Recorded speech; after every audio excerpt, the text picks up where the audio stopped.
Dear Scottish Mission members, warmest Christian greetings to you all, and I trust that you are safe and well. May I again begin by giving a huge thanks to our pastoral team of ministers, elders and company leaders for the excellent provision of online services and membership care during these last 4 months. We have lived through unprecedented and very difficult times caused by the coronavirus pandemic. Due to the coronavirus, we were required to close our churches back in March, which was the necessary and right thing to do to save and protect lives. Since then, church has continued virtually and without walls. We have had weekly services in each district, plus a Scottish Mission online day of fellowship, a women's ministry day of fellowship, and a youth day of fellowship, which we have greatly enjoyed. In addition, every Friday evening, a Scottish Mission prayer meeting has been held to start the Sabbath. Closing churches, painful as it was, however, is considerably easier than reopening churches, and that is what I wish to address at this time. We must proceed forward together in the weeks ahead with the utmost caution for the safety of all, and particularly the vulnerable in our church communities. We give thanks to God that in the Scottish Mission we haven't had to report losing any members to the virus, and those who were infective have mostly recovered. However, BUC-wide we sadly have lost members or relatives of our members. Therefore, mindful of this, our desire is to proceed with patience and caution when considering reopening our churches. As Seventh-day Adventist, we continue practicing the principles of healthy lifestyle. We encourage others to embrace them too. But in this sin-affected world, not even these are a guarantee that our bodies will fight off every virus and overcome each disease. We are conscious that the full restoration of humanity is yet to come. So we must be careful for the good of ourselves and the good of others. Recently there have been 2 new developments. Last week the British Union Conference issued a joint statement from all presidents within the BUC territory on the present situation regarding the reopening of Seventh-day Adventist churches, to accompany other guidelines that were already on the website. You can find these on adventist.uk. Then this week we've heard more from the Scottish Government with respect to phase 3 of the lockdown easing process, and this includes a provision for reopening churches and under a number of very specified restrictions. In the weeks to come, together with our pastors, we will give further and more detailed updates to our elders and churches. But today it is paramount that each of us understands these 2 developments from the BUC and the Scottish Government, so that we can go forward together as a church body. Firstly, the BUC has taken advice from Adventist health professionals, as we are all aware that the virus has not gone away. For this reason, we must address the balance between ensuring the safety of our members and adhering to the strict guidelines that will form our new normal, as we seek a phased approach to allow fellowship and worship back in the church buildings. The BUC statement on church reopening begins as follows. While it is our hope that congregations will meet again to enjoy and experience the fellowship of worship services, we are mindful that the coronavirus is still among us. With the absence of any vaccine for COVID-19 and with many of our members being among the most vulnerable to COVID-19, we are exercising a high degree of caution regarding the reopening of churches.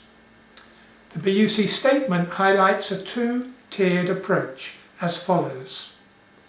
No congregation should meet except they meet all of the following criteria. 1. They follow the requirements of their country or territory for holding public services. 2. Each church board conduct and submit a risk assessment to their local executive committee. As such, we as a church body in Scotland must carefully address a process for going forward safely. This will require patience and caution. Risk assessments will include the facility, the presiding officers, the individual members and transport issues, and much more regarding health and cleaning. As we do this, in the forefront of our minds will be the vulnerable in our midst, children, the elderly, and those with underlying health issues. They will be given special attention in our risk assessment processes. At the same time, our responsibility is to ensure that to the best of our ability, the safety of all members and visitors alike is cared for. Secondly, in respect to the Scottish Government requirements, we must now make sure that all the required steps are taken. What has been announced is as follows.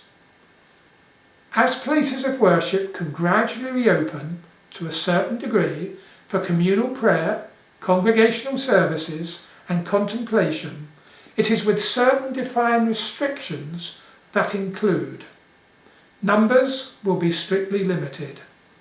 2 meters physical distancing will be required. There will be a requirement to collect the contact details and time of attendance of those entering a place of worship.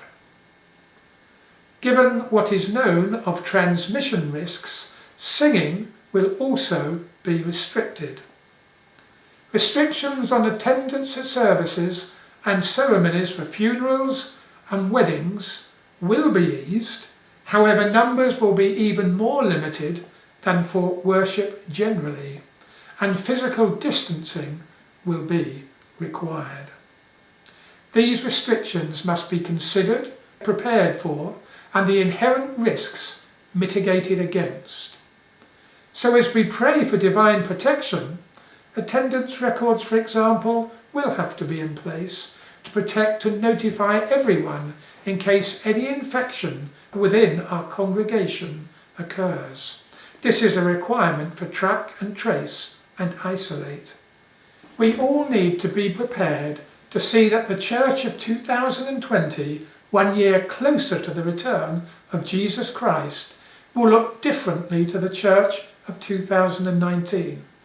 What changes not, though, is the message of hope that we are proclaiming to the world. All churches are different, and while we will be tempted to make comparisons with other denominations, we need to remember the differences in our worship patterns. Under normal circumstances, our presence in the place of worship is longer. Our social interaction is closer. The movement of people is significant. Kitchen facilities, bathroom facilities are in full use. All this makes the process of reopening our facilities more complicated. Although you may have seen in the government announcement that a possible date for reopening has been given from the 15th of July, the Scottish Mission Executive will next meet on Sunday, July the 19th, and will further address these issues at this time. We must ensure that we do it right. Therefore, at present, none of our churches will immediately reopen as we thoughtfully and prayerfully follow the best possible process, time frame, and way ahead. In summary, be assured that our churches are working on their risk assessments. These are quite rightly serious documents which must be fully completed and then both agreed by their church boards and also submitted to the Scottish Mission Office. Most church boards have already met and have agreed not to rush back unprepared. This process is very important and must be done carefully and not rushed. So I must at this time give notice that we will continue to experience online services for the next few weeks, as all that is needed to be done is carefully put in place. I am aware that just as we have varied and different congregations, as individuals we also have different desires at this time. There are those who would like to start back as soon as possible, and equally those who are very concerned about doing so at all in the current situation.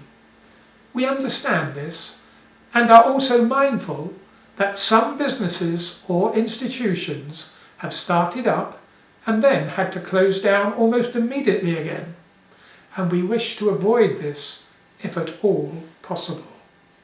Hence we repeat again the need for patience and caution. Please continue to pray for God's guidance and His wisdom as we take these steps together and for the good of all. As we all appreciate, it's not an easy matter, and we want to take good and wise decisions for the safety of all our congregations throughout Scotland. May I close by sharing the following Bible text from 3 John 1 verse 2. Beloved, I pray that all may go well with you, and that you may be in good health, as it goes well with your soul. God bless you all.